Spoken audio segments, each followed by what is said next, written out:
मतलब 5 दिन तक मुझे खाना तक नहीं दिया गया। पैर दिखोगे कभी, अभी दिखाता हूँ तो ऐसा लगेगा कि मतलब लकड़ी हो गया है। पतली पानी की तरह दाल, कच्ची रोटियां। जेल में रह के, जेल में ऐसी जहां रखा जहां पे 150 कैदी थे। अरे आपने तो कोई पाउडर बना लिया है जिससे करोड़ों इंडियन मर जाएंगे। मैंने कहा भैया मैं डॉक्टर हूं बच्चों का। तो सबसे पहले आप सब लोगों का 138 करोड़ भारतीयों का, अपने देशवासियों का मैं शुक्रिया अदा करना चाहूँगा, धन्यवाद अदा करना चाहूँगा, जिन्होंने मेरे लिए सोशल मीडिया पे हो, चाहे दुआएं मांगी हों, चाहे प्रार्थना की हो, चाहे मंदिर गए हों, गुरुद्वारा गए हों, मस्जिदों में, चर्च में, हर जगह जहाँ से इतनी दुआएं मेरे लिए हुई हैं, मैं सोच भी नहीं सकता था कि लोग मुझे इतना चाहते हैं। आप सबका बहुत बहुत शुक्रिया। वरना तो इस बार जेल में इतनी मतलब 5 दिन तक मुझे खाना तक नहीं दिया गया। इतना टॉर्चर किया गया, मेंटली भी और फिजिकली भी, कि क्या बताऊं आपको। अगर कहा जाए खुद को पोषण का शिकार हो गया हूं। पैर दिखोगे कभी, अभी दिखाता हूं तो ऐसा लगेगा कि मतलब लकड़ी हो गया है, पर निकल आया बाहर। और जुडिशरी का बहुत शुक्रगुजार हूं। जुडिशरी ने एक बहुत अच्छा डिसीजन दिया है। वो मेरा ऑर्डर ले आना। जुडिशरी ने बहुत अच्छा ऑर्डर दिया है और उन्होंने साफ साफ कहा है कि डॉक्टर कफील ने जो अलीगढ़ में भाषण दिया था वो कोई भड़काऊ भाषण नहीं था। वो देश की यूनिटी के लिए, अखंडता के लिए, एकजुटता के लिए था। और उन्होंने साफ साफ कहा है, डॉक्टर कफील ने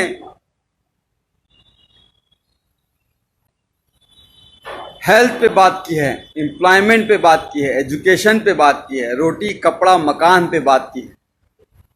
हाँ जरूर एनटीसीए के खिलाफ बोला है, एनआरसी के खिलाफ बोला है, पर यह भी कहा है कि जो भी प्रोटेस्ट हो गांधी जी के अहिंसा के, सद्भावना के साथ होना चाहिए। कोई हिंसा नहीं होनी चाहिए। सबसे मिलकर, भाईचारे के साथ मिलकर सबको साथ आना चाहिए। फिर भी उसके बाद जिस तरह से मुझे टॉर्चर किया गया, मुंबई एयरपोर्ट से पकड़ के 48 घंटे तक इंटरोगेट किया गया। एसटीएफ की टीम ने ऐसे ऐसे सवाल पूछे। अरे आपने तो कोई पाउडर बना लिया है जिससे करोड़ों इंडियन मर जाएंगे। मैंने कहा भैया मैं डॉक्टर हूं बच्चों का, मैं कहां से पाउडर बना लूंगा। कोरोना की बात कर रहे हैं क्या? तो आप चाइना से पूछिए। आप सरकार गिरा रहना चाहते हैं, हमारे पास फोन रिकॉर्डिंग, हमने कहा लाइए सुना दीजिए, एक भी सबूत आपके पास हो तो। मैं कोई पॉलिटिशियन तो हूं नहीं। आप जापान गए थे, मैंने कहा हाँ, पाकिस्तान क्यों नहीं बोल दिया। अरे जापान कैसे, इंडिया से बाहर कैसे जा सकता हूं जब पासपोर्ट मेरा जुडिशरी के पास जमा है। तो एक तरह से बहुत टॉर्चर किया। फिर जेल में रह के, जेल में ऐसी जहां रखा जहां पे 150 कैदी थे।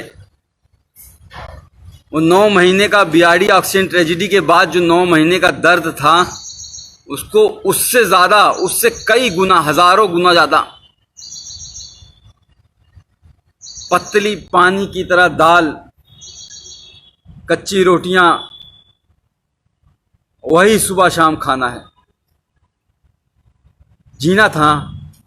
उम्मीद थी कि आप लोगों से दोबारा मिल सकूंगा, मुखातिब हो सकूंगा, आप लोगों से बात कर सकूंगा, और आप सबकी दुआएं काम आई। आज आपके साथ हूं फिर से दोबारा।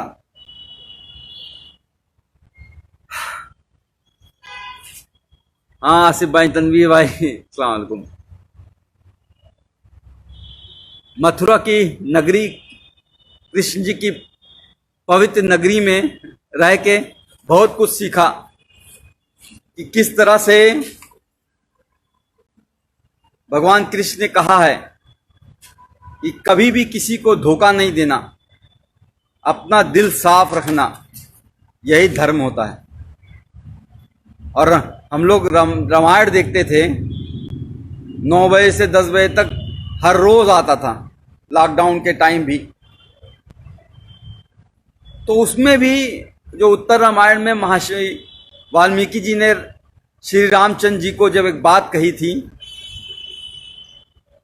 जब उन्होंने धनुष उठा लिया श्री लवकुश के खिलाफ ही, तो उन्होंने कहा था कि राजा का धर्म राजधर्म होता है, राजहट नहीं। पर यहां तो राजा मेरा बाल हट पे आ गया।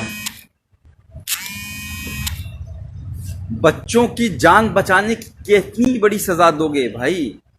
क्या बच्चों को जान बचाना इतना बड़ा गुनाह हो गया था?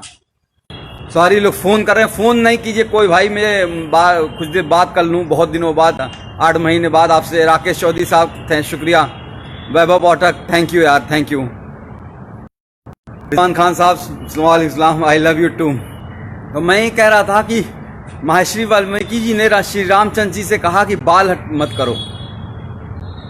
इस तरह से प्रताड़ना देना, 9 महीने उस वक्त जेल रखना, फिर बहराइच वाले कांड में भी 2 महीने जेल रखना, फिर 8 महीने इतना टॉर्चर कराना जेल में। बार बार सिर्फ यही कहा जा रहा था कि तुम उन 70 बच्चों की बात नहीं करोगे, जो 70 बच्चे ऑक्सीजन की कमी से मर गए हैं, उनकी कभी बात नहीं करोगे,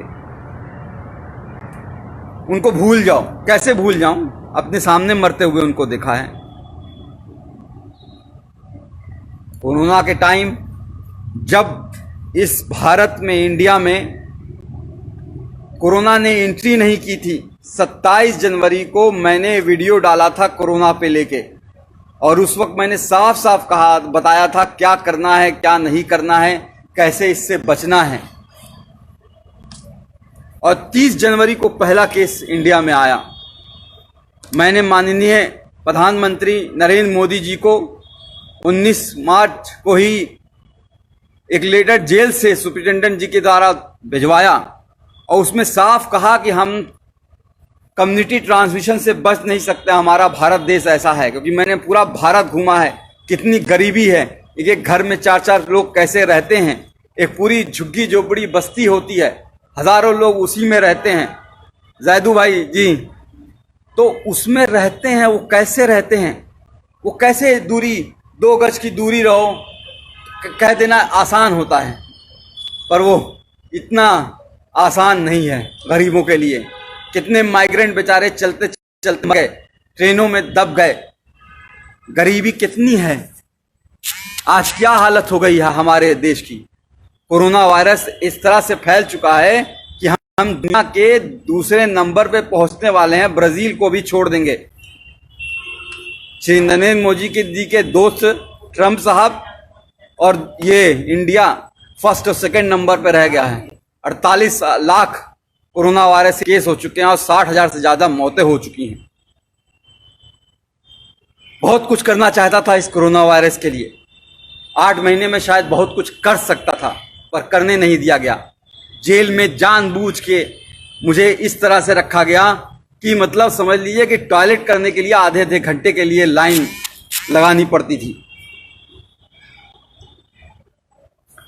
नहाने के लिए आधे घंटे के लिए लाइन लगानी पड़ती थी। गर्मी इतनी हो जाती थी कि कपड़ा पहन के, पूरा नहा के, पूरा बिस्तर बिछा के, बिस्तर को भी भिगा देता था, तब जाके लेटता था। और वो 150 लोग, 534 लोगों की रहने की जगह है वो, लेकिन 1600 कैदी थे। अब बताइए वहां पे कैसे सोशल डिस्टेंसिंग हो जाएगी? वो ख्वाब था। लोगों की सांसें, लोगों की बदबुआं, लोगों की मतलब पेशाब की महक, और एक टॉयलेट होता था, 150 लोगों के बीच एक टॉयलेट। किस तरह से जिंदगी गुजरी है। और एक बात बता दूं, सिर्फ मैं नहीं सफर किया हूं, पूरी फैमिली को हरास किया है।